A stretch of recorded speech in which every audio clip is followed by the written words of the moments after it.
reading from the letter from Hebrews to these first 2 verses. Let mutual love continue. Do not neglect to show hospitality to strangers, for by doing that some have entertained angels without knowing it. On this holiday weekend, when many are traveling and others are receiving guests in their own homes, one thought that came to mind for me as I pondered these 2 verses from Hebrews was the memory of something that happened for me many years ago, something that made a colossal turn in my understanding of hospitality and what hospitality is. I was in probably my late 20s, maybe early 30s, and I was attending a workshop that was intended to help participants discover their spiritual gifts. It started with this spiritual gifts inventory. You've seen those kinds of things before. It's a little almost like a quiz or something. It had multiple choice answers. And you were supposed to respond with sort of your first instinct, not overthink it too much. Answer the questions that were there. And then at the end, these things were keyed to a list of spiritual gifts, and how you answered revealed your top spiritual gifts. 1, 2, 3, 4, 5. You just go right down the line and write your score. My top gift turned out to be the gift of hospitality.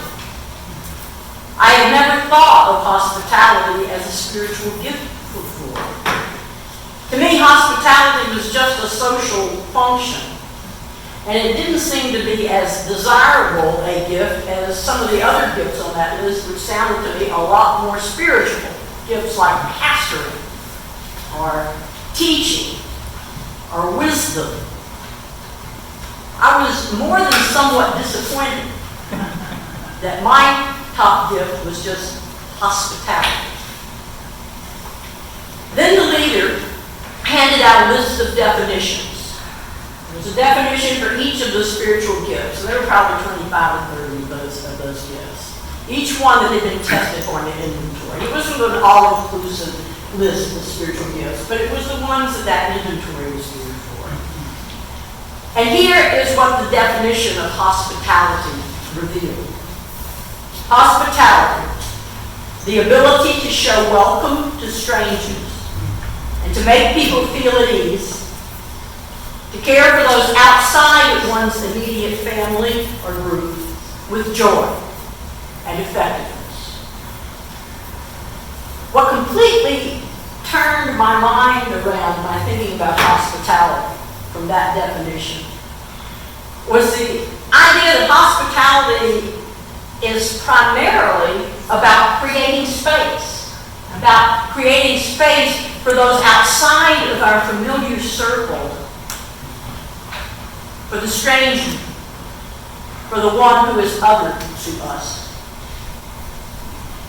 And what I've continued to learn after the more than 30 years since that discovery about hospitality is that biblically, this understanding of hospitality as creating space for the stranger who is outside our circle is not only a gift of the Spirit, it is also a mandate within the Judeo-Christian tradition.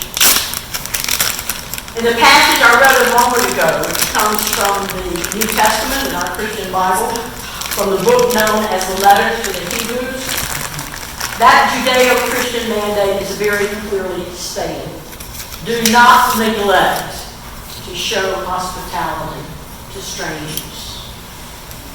And then it goes on to say, for by doing that, some have entertained angels without knowing. That last part of the sentence, entertaining angels without knowing it, it is a reference to another story, another biblical story, one that we actually read in church a few weeks ago, coming from the book of Genesis, Hebrew Scriptures, story about Abraham and Sarah, story about Abraham and Sarah and showing hospitality to strangers. You may remember this story. In the story, Abraham and Sarah are nomads wandering place to place, travelers that are living in tents wherever they happen to be. In the ancient world, outside of any religion, there was a rule in the ancient world because so many people did that you were bound if you came across another traveler and you had food or you had shelter to extend the hospitality to that person and provide some safety and some shelter. So here's Abraham sitting outside his tent under this tree. Lo and behold, all of a sudden he sees three strangers.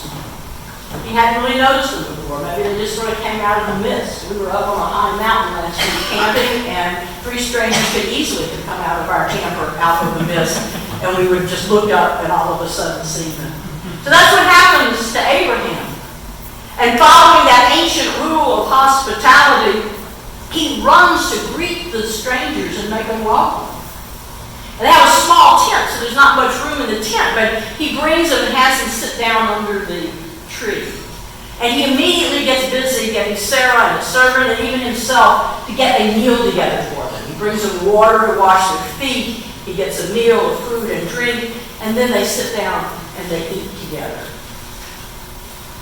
With only a small tent, they didn't have much space for three strangers. But Abraham and Sarah created space. And though they did not know it at the time, they were entertaining messengers from God. Because before the strangers left, they brought them a message from God. That's what angels do. Angels are messengers from God. So whether they were people or some kind of spiritual thing really doesn't make any difference. All of them are often called angels. Anyone who brings a message of good news from God. And they brought Sarah and Abraham the good news that by the time, 9 months later, they would come back, and by that time Sarah would have a son, one that she and Abraham had desperately wanted. Without knowing, they had entertained messengers from God. His very presence with them brought them a blessing. The story about Abraham and Sarah, the three strangers, it illustrates the first step that always has to be taken if we are ever to extend hospitality to someone who is other than us. And that is the core action of creating space. Creating space for the other. Unless that happens, it's just another social occasion with some food and some drink. The spiritual gift of extending hospitality begins with creating space for the one who is other, even when it seems like there's no space to create. You know I like Sufi stories. I've told you that before. Here's one. It's about a poor woodcutter and his wife who lived in a very small hut in the woods. In fact, it was so small that when they went to lie down at night, there was just barely room for the two of them to lie down in the hut. And they even bumped into the walls of it when they would lie down to go to sleep. So as the story goes, it was a cold and rainy night, and they were just lying down to go to sleep when all of a sudden a knock came at the door. So the woodcutter, he was jumping up. He was going to go answer the door, and his wife said, "No, wait! Don't answer the door. There's no room for anybody else in here.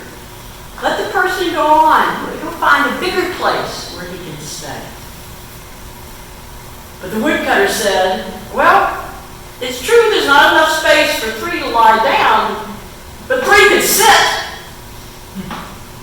And it's not safe for a traveler in the woods on a rainy and cold night."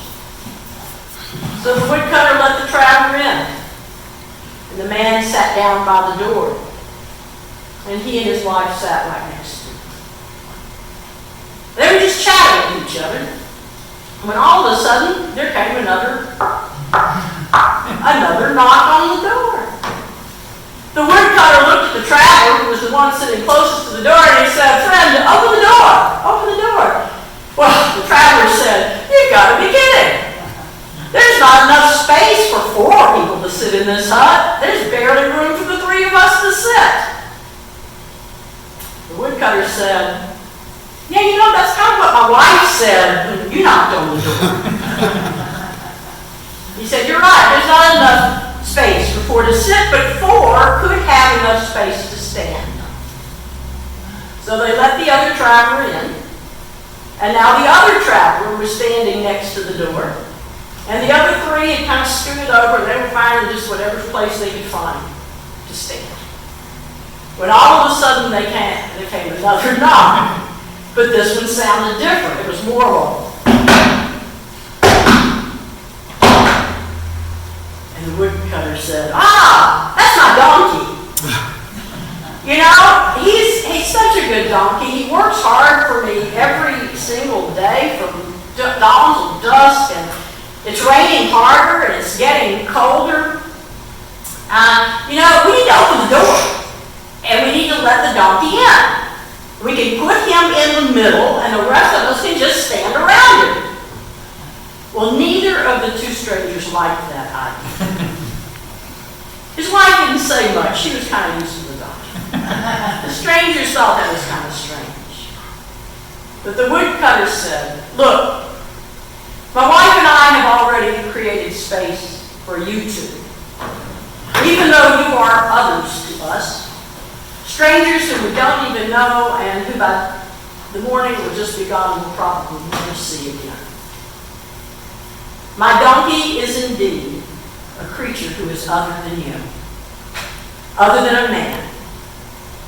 But like you, he is a creature standing out in the cold and the rain, and like you, he needs to be welcomed in where it is safe and dry. We can create the space." And so they did. And so it is. God gifts us with the spiritual gift of hospitality so that we can create safe and welcoming spaces, not only where all people are welcome and protected and fed, but also where all of God's creation can thrive. And even when we are afraid that there just might not be enough space in our own lives or in our own pocketbooks to do the work of hospitality that needs to be done, we can still create whatever space we can. I'd like to close with a prayer. And in the interest of knowing that I'm being taped here, this is going to be on YouTube, I will give a couple of nods to where I got these words from. I made up the prayer by borrowing words from a proposal concerning hospitality that is written on the Taizé Community's website called The Good Proposal. It's entitled Practicing a Generous Hospitality. We'll post the link to the Taizé website on the web. You can go there and actually see the proposal and learn more about the Taizé community and their gifts of hospitality. But I borrowed the words for this prayer on this day when we remember not only our work, but also the mandate to hospitality for all people and for all creation. Let us pray. May we receive others not as we would like them to be, but as they are.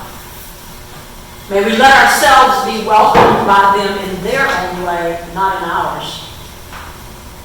May we become women and men of welcome, taking the time to listen to someone, inviting them to a meal, approaching a destitute person, having kind words to those we meet. In the face of the great challenge posed by migration, may we look for ways in which hospitality can become an opportunity, not just for those who are welcomed, but also for those who welcome. May we take care of the earth, our common home. May we keep it hospitable, also future generations. For it is by extending hospitality in such ways that we experience the love God shares with us. It is by extending hospitality in such ways that we share that love with others and all creation. It is by extending hospitality in such ways that we not only welcome the stranger, but that we also become messengers of God. Amen. Amen.